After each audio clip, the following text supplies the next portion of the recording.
Hello, my name is Daniel Parra Hensel. I teach in the Environmental Horticulture Department at the Santa Barbara City College. Two courses that I focus on are in a discipline called Permaculture Design. The basic idea behind permaculture is that we're trying to design mutually beneficial relationships within the landscape and the humans who dwell on that landscape. I wanted to show you a few techniques that we incorporate into our landscapes as permaculture designers, perhaps some techniques that you might find useful. The feature that I'm going to highlight for you is something that we call a rain garden. Rain garden is essentially a depression in the landscape that is utilized to catch and store rainfall, soak it into the soil, and then make it available to plants planted nearby. What we've done here is we've taken the surface area of a roof and done some basic calculations to identify how much water are we getting in a rain event.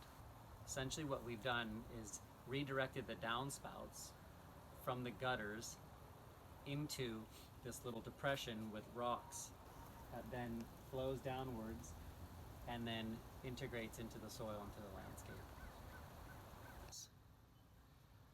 When there's a large enough rain event, this will fill up and peak, fill all the way up to the top, at which point it'll fill into this pipe that goes underground and feeds into a second feature down below.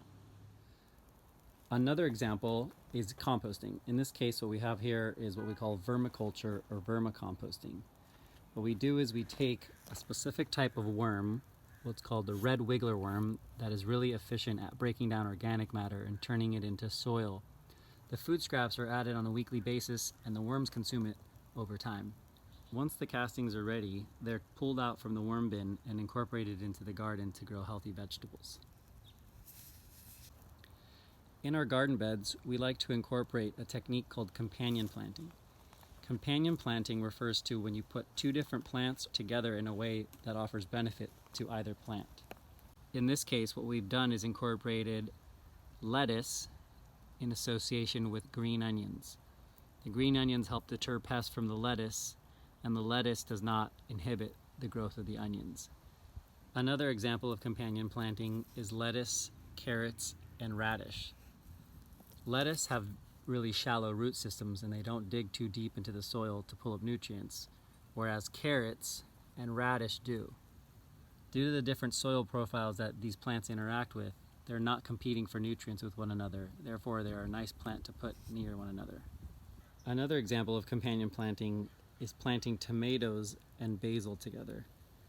Basil has been known to show properties in the soil and above that helps deter pests from tomatoes while simultaneously getting a second crop.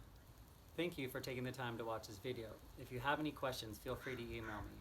If you're still curious and you want to learn some more, you can always sign up for one of my classes. I offer one this summer and one in fall. I look forward to seeing you around.